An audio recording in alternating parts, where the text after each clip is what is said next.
Hello friend, જય શ્રી કૃષ્ણ। પંજાબી શાકને ટક્કર મારે તેવું આખી ડુંગળીનું શાક બનાવશું। તો એક વાટકો તેલ લઈએ। હવે ડુંગળીને સાફ કરીને લીધી છે, તો આ રીતના કાપ મૂકી અને તેલ ગરમ થાય એટલે ડુંગળીને એડ કરશું। તો ડુંગળી સરસ તેલમાં ચડી જાય ત્યાં સુધી ચડવા દેશું। તો આપણી ડુંગળી એકદમ સરસ ચડી ગઈ છે। હવે ચડેલી ડુંગળીને આપણે એક ડીશમાં લેશું।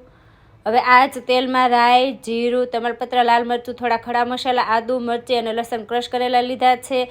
એ ચડી જાય પછી ટામેટાની ગ્રેવી એડ કરવાની। ટમેટાની ગ્રેવી ચડી જાય પછી મસાલા કરશું। તો હિંગ, હળદર, લાલ મરચું, ધાણા જીરું, તલનો ભૂકો, સિંગનો ભૂકો અને ગાંઠિયાનો ભૂકો લીધો છે। બધી જ વસ્તુ મિક્સ કરી ચડવા દેશું। સ્વાદ અનુસાર મીઠું એડ કરીએ। હવે જેમ જોઈએ એમ પાણી એડ કરવાનું।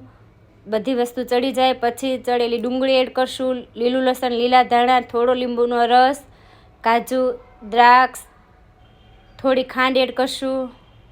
તો આપણી ડુંગળીનું શાક તૈયાર છે।